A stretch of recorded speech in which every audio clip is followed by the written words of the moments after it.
آسان کیسے ہے اور مشکل کیسے ہے؟ میں یہ کہتا ہوں کہ کربلا اگر سمجھ میں آنا چاہے تو ہر جیسے سپاہی کی سمجھ میں آ جاتی ہے، اگر کربلا سمجھ میں نہ آنا چاہے عمر سعد جیسے مفتی کی سمجھ میں نہیں آتی۔ بے شک، سبحان اللہ۔ یہ ہے کربلا، اگر سمجھنے والا ہے تو ہر جیسا سپاہی سمجھ سکتا ہے، اگر نہیں سمجھنے والا ہے تو عمر سعد جیسا مفتی کربلا کو نہیں سمجھ پاتا اور قتل امام حسین کا معنی ہو جاتا ہے۔ کون ہے یہ کربلا؟ علی علیہ السلام کے لاپ کے خون کے نتیجے کا نام ہے کربلا۔ جس طریقے سے کربلا کا سمجھنا مشکل ہے، اسی طریقے سے علی کا سمجھنا مشکل ہے۔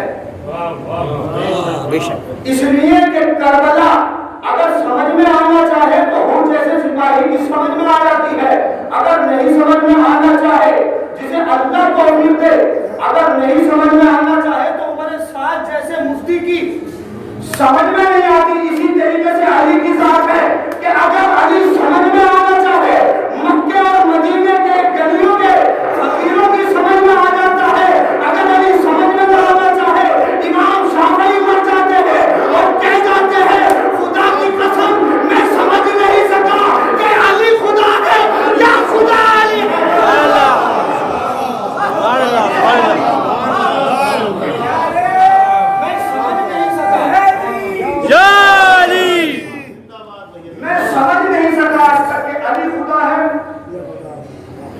یہ ہے ذات امیر المومنین کی ایک فضیلت اور ایک عظمت۔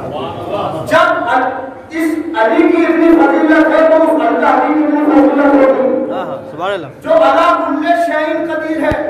یہ تو مخلوق ہے، یہ تو خود محتاج ہے بقا کے اللہ کے، جو کسی کو محتاج نہیں، یہ محتاج ہے جو صرف اللہ کے ہیں، کیونکہ اللہ نے کہا کہ تم سب محتاج ہو میرے اور میں تمہارا خالق ہوں۔ اللہ نے جو کہا بسم اللہ الرحمن الرحیم بدیع السماوات والارض واذا قضى امرا فانما يقول له كن۔ بدیع ایک قرآن میں ایک لفظ استعمال ہوتا ہے بدیع، جس سے بدعت نکلا ہے بدیع۔ اللہ بدیع السماوات والارض ہے۔ بدیع السماوات والارض کا مطلب ہوتا ہے بدیع اس پیدا کرنے والے کو کہتے ہیں کہ جو کسی مادے کا سہارا نہ لے کر اس چیز کو وجود بخش دے، اسے کہا جاتا ہے۔ اور ایک لفظ قرآن نے کہا کہ لقد خلقنا الانسان، ہم نے انسان کو پیدا کیا۔ ایک لفظ ہے بدیع اور ایک لفظ ہے خلقت۔ ایک ہے بدعت، خلقت اس کو کہا جاتا ہے کہ کسی مادے کے ساتھ کسی چیز کا وجود آ جائے۔ میں مثال سے بات کرتا ہوں، یہ دیوار یہ امام بارگاہ یہ حسینی آپ دیکھ رہے کس سے بنا؟ یہ گارا پانی ہوا اس سے کس سے بنا؟ ان سے۔ ان کو کس نے بنایا؟ اللہ نے۔ اللہ ان کا بھی خالق ہے، لیکن اللہ نے کہا میں خالق تو ہوں لیکن بدیع بھی ہوں۔ خالق آپ بھی ہو سکتے ہیں، خالق میں بھی ہو سکتا ہوں، لیکن خالق حقیقی اللہ ہے، وہ بدیع السماوات والارض ہے۔ اب اللہ نے کہا کہ دیکھو میں خالق بھی ہوں اور میں بدیع بھی ہوں۔ ایک سوال ہے محمد اللہم صلی علی محمد و آل محمد۔ میں بدیع بھی ہوں، بدیع السماوات والارض۔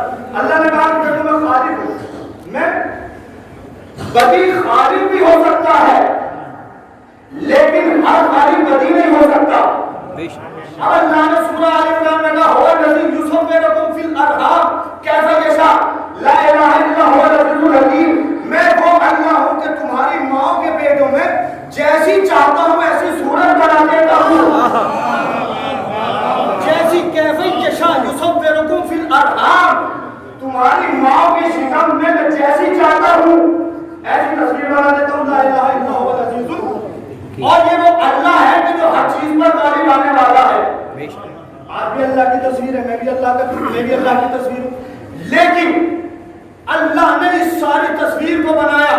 ہم سے پہلے بھی وہ تصویریں چلی گئیں، کروڑ ہم سے پہلے چلی گئیں، اور آج بھی اس دنیا میں 1 ارب کم از کم تصویر ہے اور اس کے بعد بھی تصویر آئے گی۔ لیکن کمال قدرت اور کمال خدمت دیکھیں، اس نے آپ کو بھی بنایا اور مجھے بھی بنایا، لیکن آپ کی آنکھیں میری آنکھوں سے نہیں ملتی۔ آپ کا چہرہ ایک بالش کے چہرے میں اس نے نہ جانے کتنی خدمت پیدا کر دی۔ بے شک بے شک یہ اعلیٰ کل شہر نبی جب ہم بنتے ہیں تو ہمیں یہ کہا کہ دیکھو جب میں تمہیں بناؤں گا تو آنکھوں سے آنکھیں نہیں ملے گی، کردار سے کردار نہیں ملے گا، چال سے چال نہیں ملے گی، دھان سے دھان نہیں ملے گی، ان انگلیوں کی نشان سے انگلیوں کی نشان کسی کی نہیں ملیں گے. تو کوئی یہ کہہ سکتا ہے کتنا بڑا نام مستقبل ہے کہ جب کوئی تصویر بناتا ہے تو نہیں تصویر بنا دیتا ہے. مستقبل کامل ہوتا تو اس تصویر کو دیکھ کر اس کی تصویر بنا دیتا. نہیں، اللہ نے کہا کہ میں علی کل شیء قدیر ہوں کہ دیکھو میں اس طریقے سے بھی تصویر بنانا چاہتا ہوں. تمہیں بناؤں گا تو آنکھوں سے آنکھیں نہیں ملے گی، چہرے سے چہرہ نہیں ملے گا، بال سے بال نہیں ملیں گے، دھان سے دھان نہیں ملے گی. جب میں تجھے بناؤں گا تمہیں بناؤں گا تو الگ الگ بناؤں گا. یہ ہے میرے ایک خدمت قدرت. لیکن ایک جب میں 14 کو بناؤں گا ان کی چال بھی ایک ہوگی. سبحان اللہ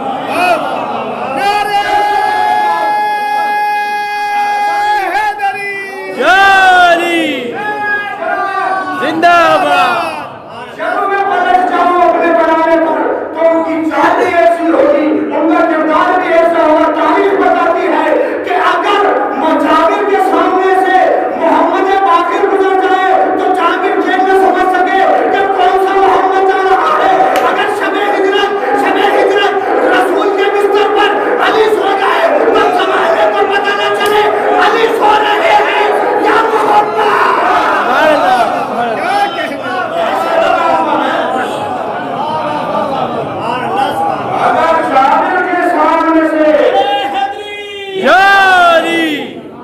جابر کے سامنے سے محمد باقر گزر جائے تو جابر یہ طے نہ کر پائے کہ کون سا محمد جا رہا ہے. اگر شب ہجرت رسول کے بستر پر علی مرتضیٰ سو جائے تو زمانہ یہ نہ سمجھ پائے کہ محمد سو رہے ہیں.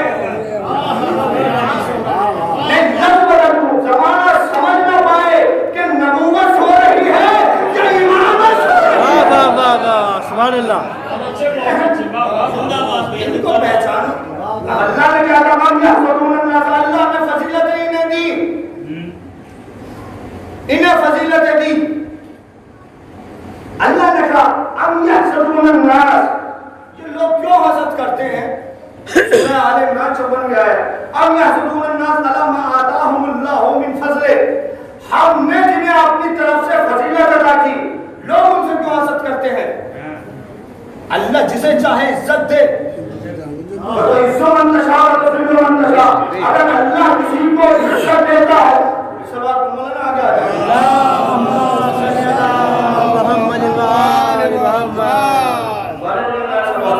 اللہم صلی علی محمد.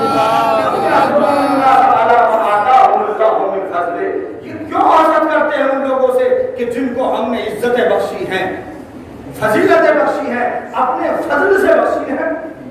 آتیناہم الکتاب، اور ہم نے ان کو کتاب عطا کی، بالحکمہ، اور حکمت عطا کی. وآتیناہم ملکا عظیما، اور ہم نے ان کو ملک عظیم عطا کیا.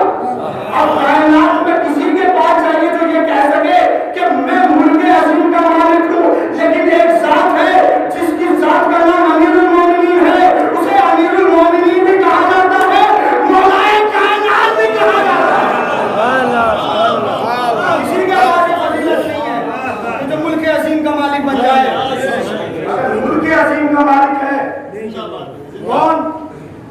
اہل بیت علی علیہ السلام. اب لوگوں نے کہا کہ جی علی کو اللہ نے فضیلتیں دی، اور یہ بالکل فطرت کا تقاضا ہے کہ اگر کسی کو فضیلت مل جائے تو پڑوس والا حسد کرنے لگتا ہے.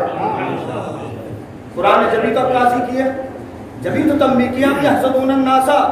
یہ لوگ کیوں حسد کرتے ہیں کہ ہم نے اگر آل ابراہیم کو فضیلت میں کتاب بھی عطا کر دی، حکمت بھی عطا کر دی، اور ملک عظیم بھی عطا کر دیا، تو تمہیں کس نے حق بخشا ہے کہ تم ان سے حسد کرو. فقہی مسئلہ تو یہ ہے کہ چیزیں حسد کرنا حرام ہے. وہ دل میں ہو یہ زبان کو حرام. لیکن قرآن نے کہا کہ تم کیوں حسد کرتے ہو. اب حسد کے چکر میں دنیا اس مقام پر پہنچ گئی کہ آپ جب سعودی عرب میں جائیں گے تو وہاں پر ایک مقام ہے رد الشمس، ایک مقام ہے جناب زہرا سلام اللہ علیہ کا جہاں مزار اقدس ہے. جنت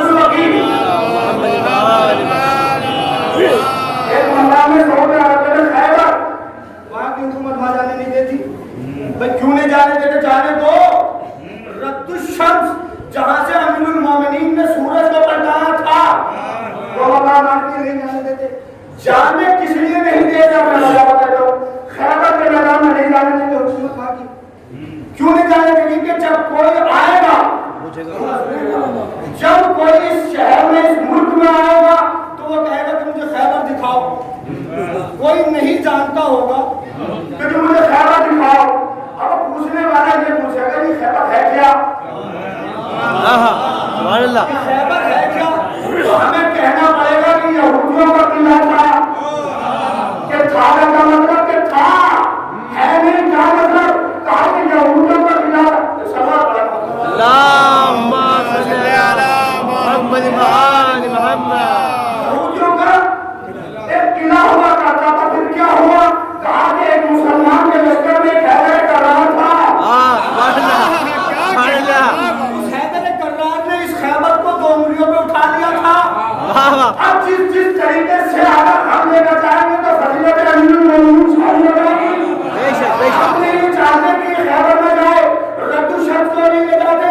اس لیے کہ اگر پوچھے گا رد الشمس کا کیا مطلب، کہ وہ مقام کی جہاں سے سورج کو پلٹایا گیا. پوچھنے والا پوچھے گا کہ پلٹانے والا کون تھا؟ سبحان اللہ. یا علی. پوچھنے والا یہ پوچھے گا کہ پلٹانے والا کون تھا. ہماری مجبوری ہوگی کہ ہمیں بتانا پڑے گا کہ پلٹانے والا علی بن ابی طالب تھا. سبحان اللہ. جانے دو. اب انہوں نے کہا جنت البقیع ہے، قبرستان ہے، جنت البقیع میں نہیں جانے دیں گے. کیوں نہیں جانے دو گے؟ کہ یہاں پر رسول کی قبر ہے. کبھی رسول نے کام کیا تھا کہ فاطمہ زہرا تھا کہ کس طریقے سے شہادت پائی کا خلیفہ الرحمن نے ان کا ظلم کیا. اس کا مطلب یہ ہے کہ لوگوں نے ان کے فضائل کو چھپانا چاہا، اللہ نے ان کے فضائل کو بڑھانا چاہا. کیا مطلب ہے؟ خیبر مت جاؤ. خیبر میں جاؤ گے تو علی کی یاد تازہ ہوگی. رد الشمس مت جاؤ. اگر وہاں جاؤ گے تو علی کی شجاعت کے علم کی یاد تازہ ہوگی. میں مسلمانوں سے کہنا چاہتا ہوں کہ تم اگر علی کے فضائل کو اس دنیا سے ہٹانا چاہتے ہو، مٹانا چاہتے ہو، تو تمہیں 2 کام کرنے پڑیں گے. پہلا کام یہ کہ پہلے تو کعبے کو گرانا پڑے گا. دوسرا یہ کہ مسجد کو گرانا پڑے گا. دنیا میں جہاں جہاں مسجدیں ہیں ان کو گرانا پڑے گا. کیوں؟ اس لیے کہ جب علی کی ولادت کی بات آئے گی تو کعبہ یاد آئے گا. جب مسجدوں کی بات آئے گی علی کی شہادت یاد آئے گی. سبحان اللہ سبحان اللہ. جب کعبہ دکھائی دے گا، علی کی ولادت، بے شک. اور جب اس دنیا میں مسجدیں رہیں گی، علی کی شہادت. شہادت.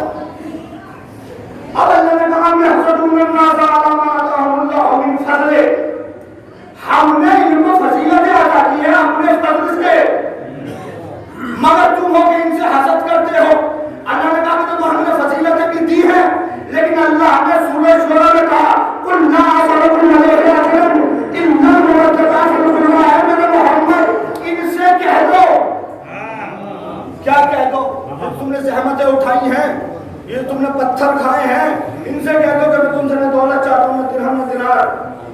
میں یہ چاہتا ہوں کہ تم میرے اہل بیت سے مودت اختیار. اللہ نے حکم کیوں دیا؟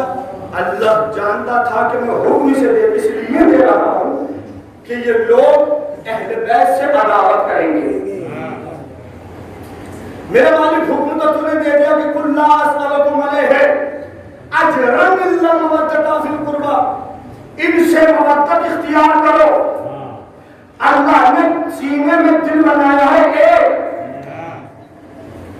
لیکن کوئی انسان ایسا نہیں ہے کہ جس کے دل میں محبت بھی ہو اور عداوت بھی ہو. ایسا نہیں ہے کہ ایک انسان ایک سے محبت ہی محبت کرتا، اسی سے عداوت کرتا نہیں. اللہ نے سینے میں رکھا ہے دل ایک، لیکن دعویٰ ہے دو کہ ان سے مودت کرو اور ان کے دشمنوں سے عداوت کرو. ایسا نہیں کہ تم ان سے محبت کرے جاؤ اور اہل بیت کے دشمنوں سے عداوت بیزاری ظاہر نہ کرو. ایسا نہیں. اگر تمہارے دل میں جذبہ محبت ہوگا تو کے سینے میں دل ایک ہو اور ایک جذبہ ہو. اگر وہ کسی سے محبت کرتا ہوگا تو ظاہر ہے کہ وہ کسی سے عداوت بھی کرتا ہوگا. اللہ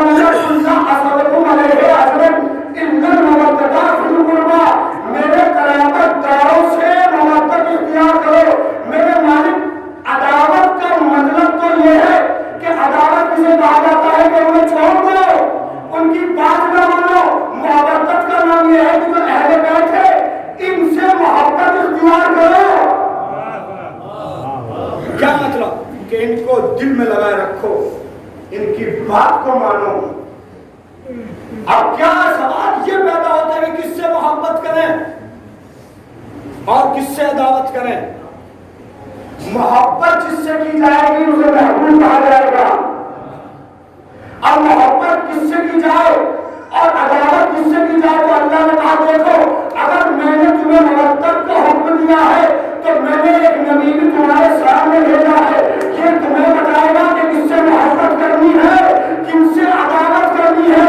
میں نے کہا یا رسول اللہ قرآن میں تو آگا اللہ علیہ ہے اجلم اللہ کہ محبت بھی کرو عداوت بھی کرو, لیکن پتا نہیں چلتا کہ محبت کس سے کرے عداوت کس سے کرے. رسول نے کہا کہ دیکھو جس کو میں اپنے ہاتھوں میں اٹھاؤں اس سے محبت کرنی ہے, جس کو بدن سے ہٹاؤں اس سے عداوت کرنی ہے. سبحان اللہ. ان سے عداوت, جن کو میں سینے سے لگاؤں ان سے محبت, اور جن کو میں بدن سے اٹھاؤں اور اس سے عداوت کرنی ہے. اور یہ ان کا کرم جو ہے کہ مردے میں جان ڈال دیتے ہیں. میں نے لفظ کہا تھا کہ ان کے پاس اختیار کل اور اختیار کل بھی ہوتا ہے. جب چاہے جیسا چاہے کر سکتے ہیں.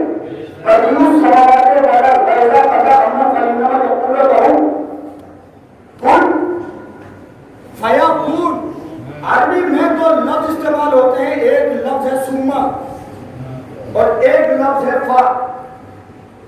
سما میں فاصلہ ہو سکتا ہے, جیسے سورہ حج میں کہا کہ ہم نے اس کو ایک نطفے سے بنایا پھر ہڈی بنایا پھر یہ بنایا پھر یہ بنایا. سما کا لفظ استعمال ہوا ہے, لیکن جہاں نمکا فیلنا جو پورا ساؤکن فیا فیکون میں فاصلہ پیدا نہیں ہوتا, بغیر فاصلے کے ماننا پڑتا ہے. آپ کی سمجھ میں نہیں آیا فاتحہ سے سمجھو. غدیر خون کے میدان میں رسول نے کہا تھا من کنتم مولا فہذا ہی مولا.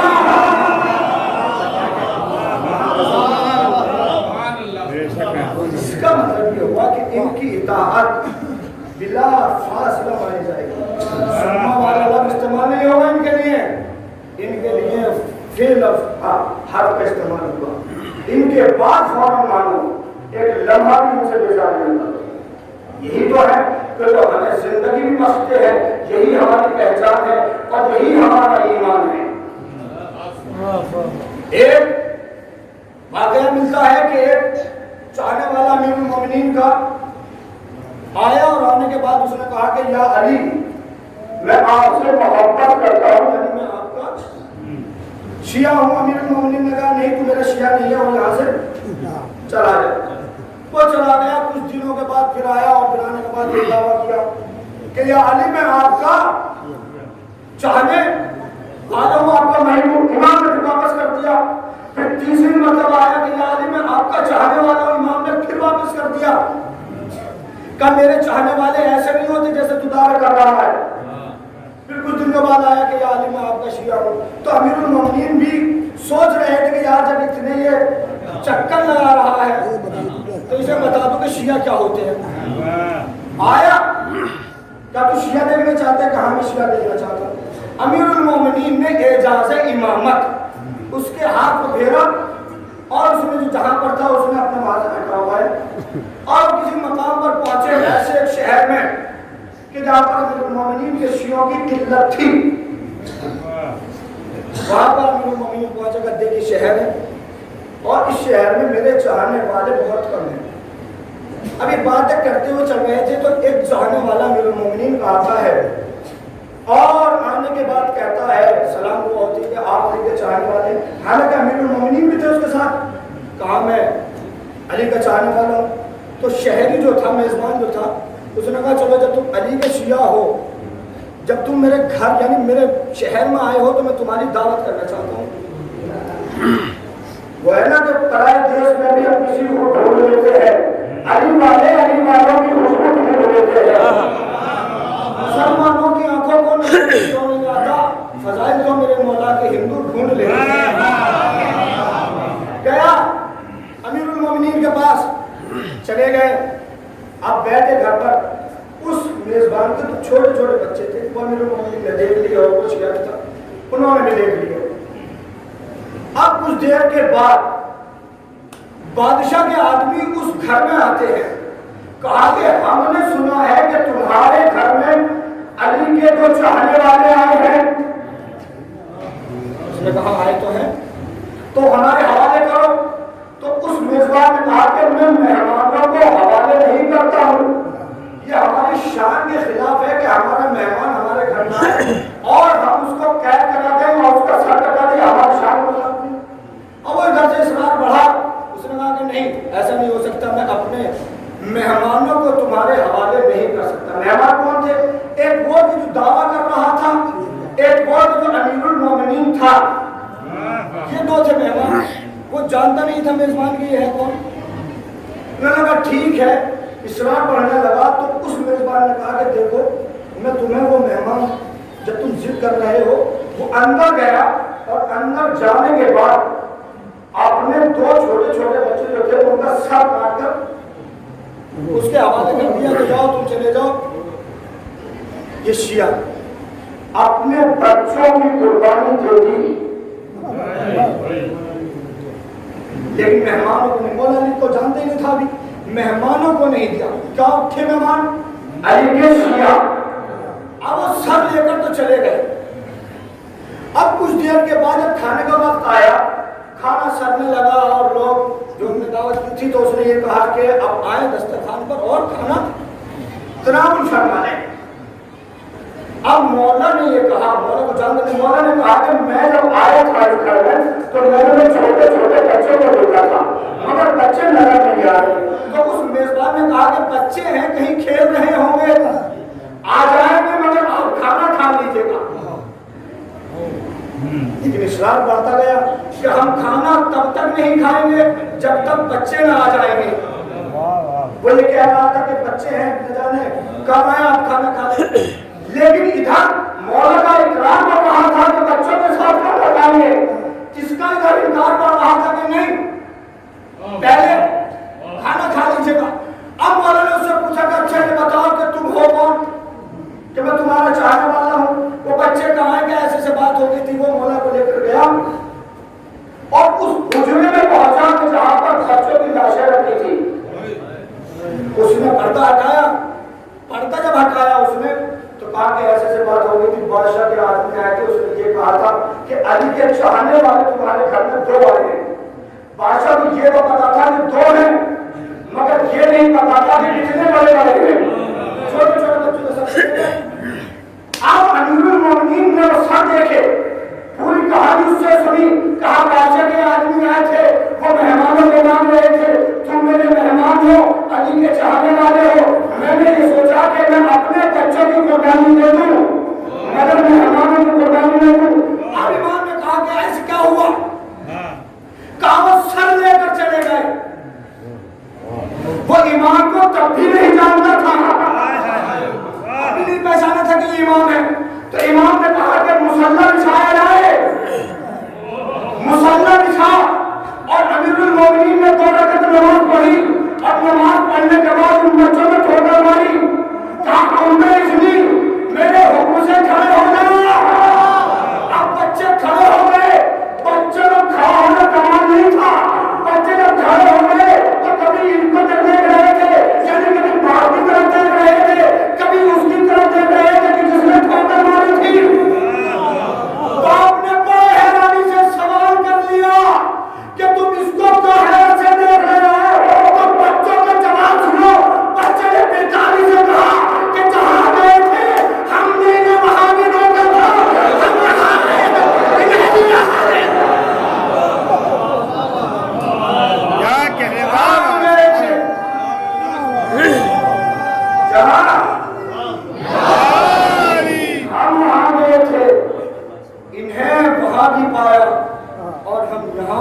انہیں یہاں بھی ماریں گے.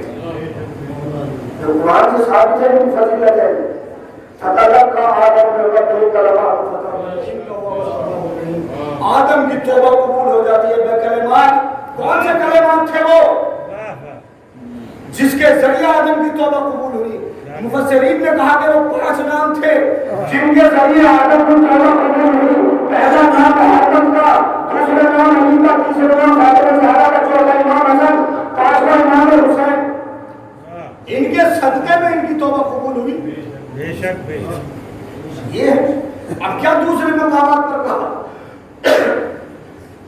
فَلَمَّا رَأَوْهُ زُلْفَةً سِيئَتْ وُجُوهُ الَّذِينَ كَفَرُوا وَقِيلَ هَٰذَا الَّذِي كُنتُمْ بِهِ تَدَّعُونَ. اور کافرین، منافقین، مشرکین جب میدان قیامت میں امیر المومنین کا مقام دیکھیں گے تو ان کے چہرے سیاہ ہو جائیں گے. اور سورہ نبا میں کہا اَمَّن يَتَسَاءَلُونَ عَنِ النَّبَإِ الْعَظِيمِ الَّذِي هُمْ فِيهِ مُخْتَلِفُونَ كَلَّا سَوْفَ تَعْلَمُونَ ثُمَّ كَلَّا سَوْفَ تَعْلَمُونَ. ان سے ایک عظیم خبر کے بارے میں سوال کیا جائے گا. کون سی بڑی خبر ہے کہ جس میں یہ اختلاف کرتے ہوئے کائنات میں کوئی ذات ہے ہی نہیں علی کے علاوہ جس کو نبأ العظیم کہا گیا. علی کے بارے میں اختلاف پایا جائے گا. کوئی کچھ کہتا ہوگا، کوئی کچھ. یہ ان کے کرم، یہ ان کے فضائل ہیں. یہ قرآن قصیدہ ہے آل محمد کا. قرآن میں کچھ نہیں ہے. اور کسی نے یہی تو کہا تھا احمد بن حنبل سے، ان کے بیٹے نے کہا کہ بابا مجھے صحابیوں کی فہرست گناؤ. انہوں نے کہا یہ صحابی، یہ صحابی، یہ صحابی، یہ صحابی. جب 10-12 صحابی انہوں نے گنا دیے تو ان کے بیٹے نے کہا کہ بابا اس میں تو علی کا نام نہیں آیا. تو باپ نے کہا کہ تم نے مجھ سے صحابی کی فہرست پوچھی ہے، اہل بیت کی فہرست نہیں پوچھی.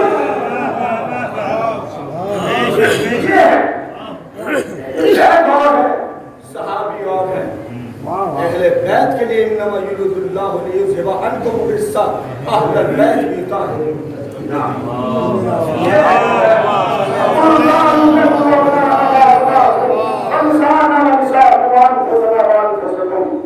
یہ ہے اہل بیت. باہر میں آگے جاتے ہیں صادقین. یہ ہے اہل بیت. اور قرآن میں جتنے تفسیر کو لفظ آیا ہے یا ایھا الذین آمنوا، مفسرین نے لکھا ہے کہ اس آمنو کے جو سردار ہیں، مومنوں کے جو سردار ہیں وہ امیر المومنین. انما ولیکم اللہ ورسولہ والذین یقیمون الصلاۃ ویؤتون الزکاۃ وہم راکعون. اللہ تمہارا ولی ہے اور اس کا رسول تمہارا ولی ہے. اور وہ لوگ ہیں، اللہ نے نام نہیں بولا، وہ لوگ ہیں کہ جو زکات دیتے ہیں حالت رکوع میں. نام نہیں بولا. علی نے زکات تو دے دی، زکات لے جانے والا لے کر بھی چلا گیا. کیا کہ وہ آیت و دروازے پر کہہ رہا تھا کہ یا اللہ میں تیری بارگاہ سے خالی ہاتھ جا رہا ہوں، لیکن یہ آواز امیر کائنات نے سنی، اشارہ کیا، انگلی لے گیا. تب یہ آیت نازل ہوئی انما ولیکم اللہ ورسولہ. آیت کب نازل ہوئی کہ جب علی نے عمل انجام دیا. اب لوگوں نے کہا کہ علی کی شان میں آیت نازل ہو رہی ہے. انہوں نے کہتے کہا کہ شاید کوئی ہماری شان میں بھی آیت نازل ہو جائے. انہوں نے لوگوں کو سجا، کہا کہ میں مسجد میں جا رہا ہوں، میں رکوع کروں گا تو تم آ جانا اور میں مجھے لے کر چلے جانا تاکہ میری شان میں بھی کوئی آیت نازل ہو جائے.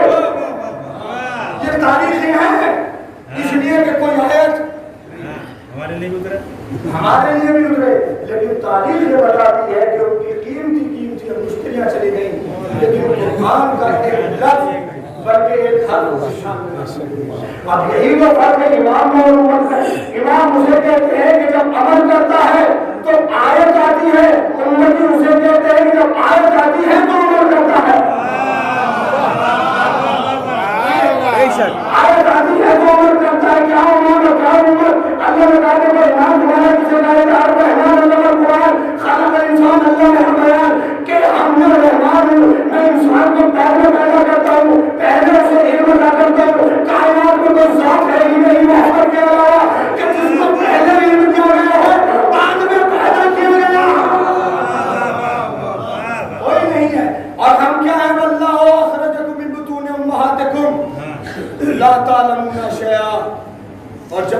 تمہاری ماں کے پیٹوں میں سے تمہیں نکالا تو تم جاہل تھے. اس کا مطلب یہ ہوا کہ جب معصوم پیدا ہوتا ہے تو ایک عالم پیدا ہوتا ہے, نتیجہ پیدا ہوتا ہے تو جاہل پیدا ہوتا ہے. معصوم ہیں, ان کا ہر فعل قابل ہدایت ہے, ان کا ہر قدم قابل ہدایت ہے. ان کے بغیر انسان جنت میں بھی نہیں جا سکتا اور نہ جہنم میں جا سکتا. دلیل میں رسول اللہ کی حدیث پڑھتا ہوں, یا علی انت قسیم النار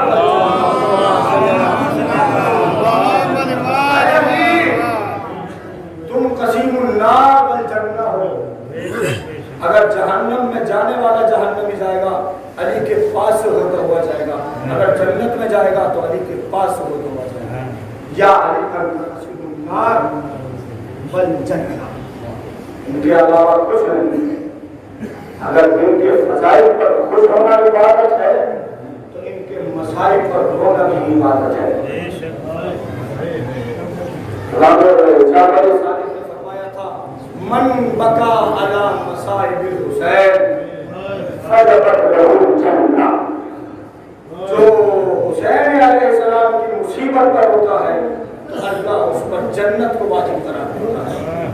میں کہوں گا کہ کبھی حسین علیہ السلام پر جنت کے لالچ میں نہ ہونا.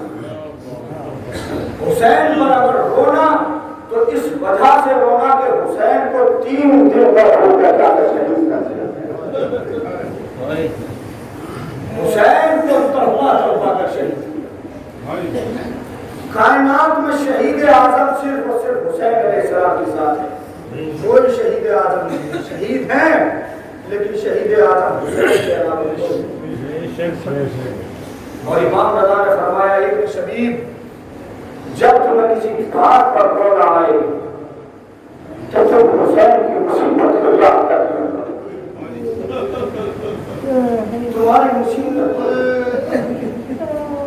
آج عشر ثانی کی آخری مجلس ہے اور اس میں عباس علمزار کا علم بنا ہوا ہے. یہ عباس کون ہے؟ یہ تمنائے حیدر کرار ہے. یہ فاطمہ زہرا کی بیٹیوں کا سہارا ہے. جب یہ مدینے سے چلے تھے, سہارا بتاتا ہوں, سہارا یہ اولاد زہرا کا سہارا ہے.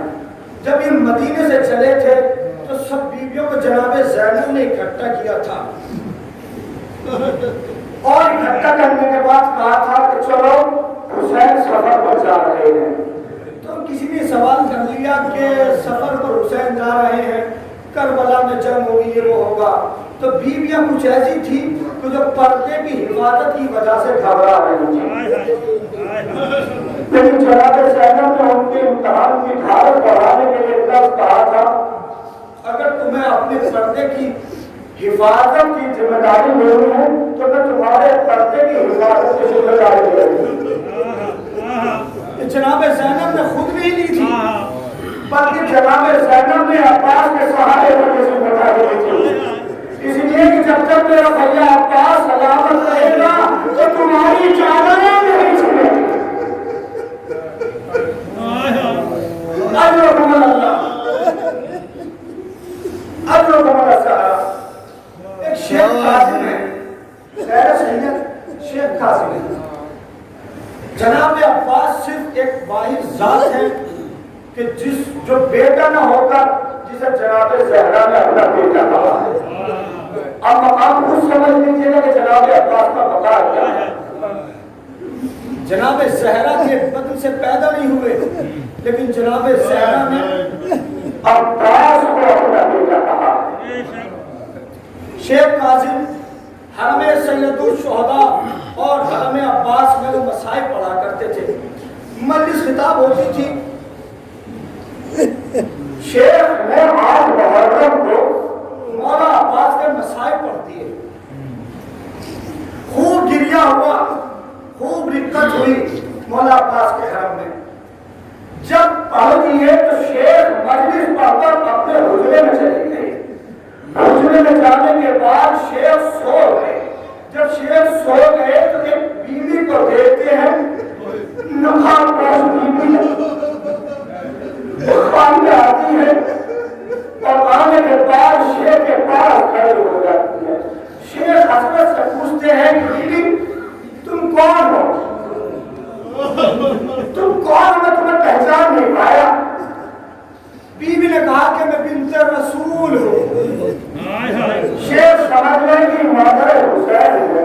شیخ نے کہا کہ بیوی سے حکمت کیوں فرمائی؟ آپ مجھے حسین کی خاطر بنا کے ہو جاتا۔ بیوی نے ایک جملہ کہا کہ شیخ تم میرے لال کے مسائل نہیں کرتا۔ جو حرم میں مسائل ہوتے ہیں وہ مقبول ذاتی پڑھتے، شیخ تم میرے لال کے مسائل نہیں پڑھتا۔ شیخ یہ سمجھے کہ جناب زہرا امام حسین کو دے رہے ہیں، امام حسین کو کہہ رہی ہے شیخ تم میرے لال کے مسائل نہیں پڑھتا۔ شیخ نے کہا بیوی روز میں رسول ہوتا، 2 دن کے بعد میں لال کے مسائل پڑھوں گا۔ بیوی کہتی ہے کہ شیخ تو شاید حسین کو سوچ رہا ہے، اور میں حسین کے مسائل کی بات نہیں کر رہی ہوں، اور میں اپنے بیٹے عباس کے مسائل کی بات کر رہی ہوں۔ شیخ نے کہا بیوی ارے آجی آپ محرم تھی، میں نے آجی عباس کے مسائل پڑھے ہیں۔ تو بیوی کہتی ہے شیخ ارے تمہیں مسائل نہیں پڑھتا تو میں چاہتی ہوں۔ شیخ نے کہا بیوی بتاؤ تو صحیح تم کون سے مسائل چاہتی ہو؟ بیوی نے کہا کہ شیخ جب بھی مسائل میں عباس پڑھنا تو یہ مسائل پڑھنا کہ کربلا میں ہر شہید کرنے والا اپنے حالوں میں دیکھ لیتا تھا، لیکن میرا لال عباس ارے میرا بیٹا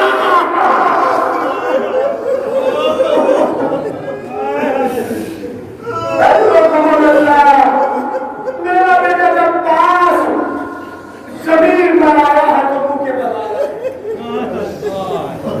تاریخ مختصر روح سے بھی چھوڑ کر جناب عباس کو امام حسین نے کہا کہ بھیا میں تمہیں جنگی جان نہیں دے سکتا، مگر میں اتنا کر سکتا ہوں کہ بچوں نے 3 دن تک پانی نہیں پیا، 3 دن سے پانی نہیں پیا، اگر ممکن ہو تو سکینہ رہا کر دو۔ تاریخ یہ بتاتی ہے کہ جناب سکینہ نے مشکیزہ دیا اور رخصت اب ادھر جناب عباس مشق لے کر جا تو رہے تھے، سہارا ہے امام حسین کا، اہل حرم کا سہارا ہے۔ عباس جا تو رہے تھے، جتنی دور عباس جا رہے تھے حسین جھکتے چلے جا رہے تھے، حسین جھکتے چلے جا رہے تھے۔ میں کہوں گی عباس نہیں جا رہے ہیں، ابھی میرے سواروں کا سہارا جا رہا ہے، حسین کا بازو جا رہا ہے۔ اجرکم اللہ سیدہ زہرا بیوی زہرا آپ کو جزائے خیر تھے اور جزائے کثیر تھے۔ تاریخ یہ بتاتی ہے کہ جناب عباس علم لے کر چلے،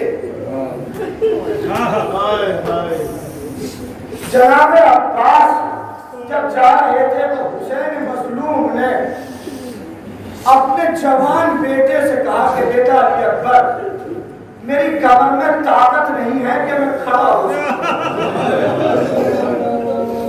اگر ممکن ہو تو میرے پاس بیٹھ جاؤ اور مجھے میرے بھائی عباس کا چلتا نقشہ بنا دو۔ تاریخ یہ بتاتی ہے کہ جناب علی اکبر بیٹھ تو گئے، اب جناب علی اکبر امام حسین کو بتانا شروع کرتے ہیں کہ بابا علم تیزی سے دریا کی طرف جا رہا ہے، بابا تیزی سے دریا کی طرف جا رہا ہے۔ حسین نے کہا کہ پروردگار تیرا شکر ہے کہ میرا بھائی عباس فرات کی طرف جا رہا ہے۔ اب امام حسین نے کہا کہ بیٹا علی اکبر اب کیا ہوا؟ تو جناب علی اکبر کہتے کہ بابا اب علم نشین میں چلا گیا، بابا علم نشین میں چلا گیا۔ حسین یہ سمجھ گئے کہ میرا بھائی دریا میں اتر گیا، دریا میں اتر گیا۔ تھوڑی دیر کے بعد جناب عباس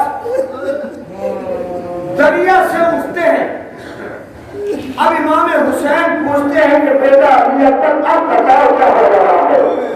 تاریخ یہ بتاتی ہے کہ جناب علی اکبر نے کہا کہ بابا اب علم بلند ہونا شروع ہو رہا ہے. گیا نشیب میں پھر مرض. امام مظلوم سمجھے کہ عباس اب پانی بھر چکے ہیں اور دریا سے آ رہے ہیں. ابھی نقشہ بتا رہے ہیں. تاریخ یہ بتاتی ہے, روایات یہ بتاتی ہے کہ کچھ دیر کے بعد امام حسین نے کہا کہ بیٹا اب مجھے بتاؤ کیا ہو رہا ہے. تو جناب علی اکبر کہتے ہیں کہ بابا علم تیزی سے خیمے کی طرف آ رہا ہے. تیزی سے خیمے کی طرف آ رہا ہے. اب امام حسین نے کہا کہ بیٹا اب بتاؤ اب کیا ہو رہا ہے؟ کہ بابا اب بڑی عجیب مصیبت ہے. علم دائیں سے بائیں طرف چلا گیا. حسین سامنے اور میرے بھائی کا آواز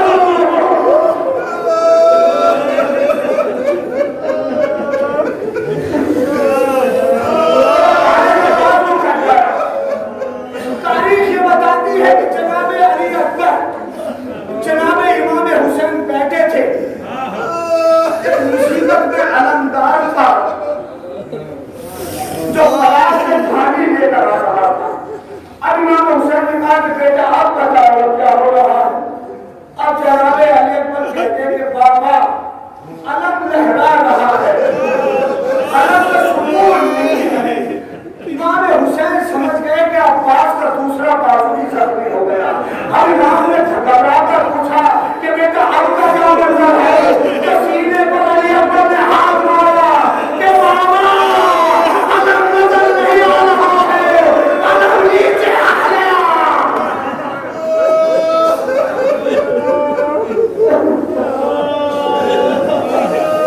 علم نیچے آ گیا.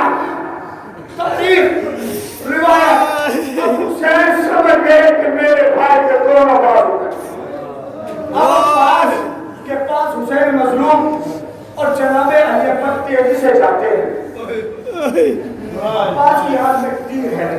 پہنچتے ہیں, پہنچنے کے بعد کہتے ہیں کہ آقا میں جب اس دنیا میں آیا تھا تو میں نے سب سے پہلے آپ کے چہرے کی زیارت کی.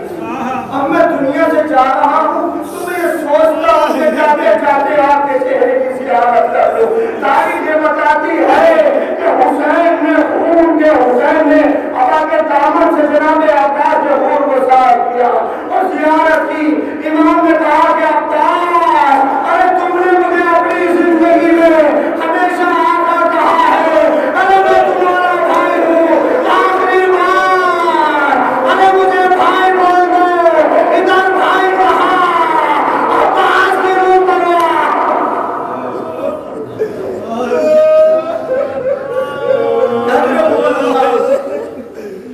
آخری جملے عباس کی روح برداشت کرتے ہیں.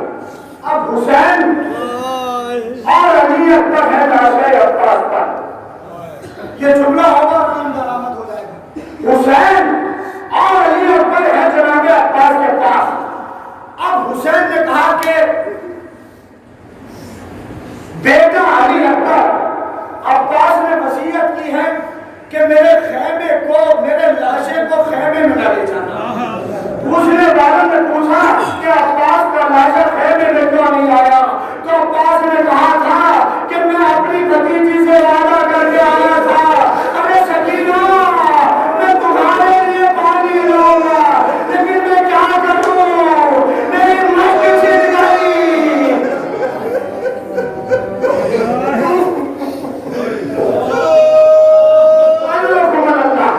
آخری جملہ. اب لاشا نہیں پہنچا. تاریخ یہ بتاتی ہے کہ امام حسین اور علی اکبر جناب عباس کے لاشے سے رخصت ہوتے ہیں اور علم کو لے کر خیمے میں جاتے ہیں. اب خیمے میں جو علم آتا ہے تو بیویوں نے سروں کو پیٹنا شروع کر دیا کہ کیا ہوا, ارے عباس خراب پر مارے گئے. سکینہ نے کہا کہ چچا مجھے معاف کر دینا, اگر مجھے پتا ہوتا کہ آپ جان دیں گے تو میں پانی کو نہ لے دوں گی. بڑا مصیبت. ارے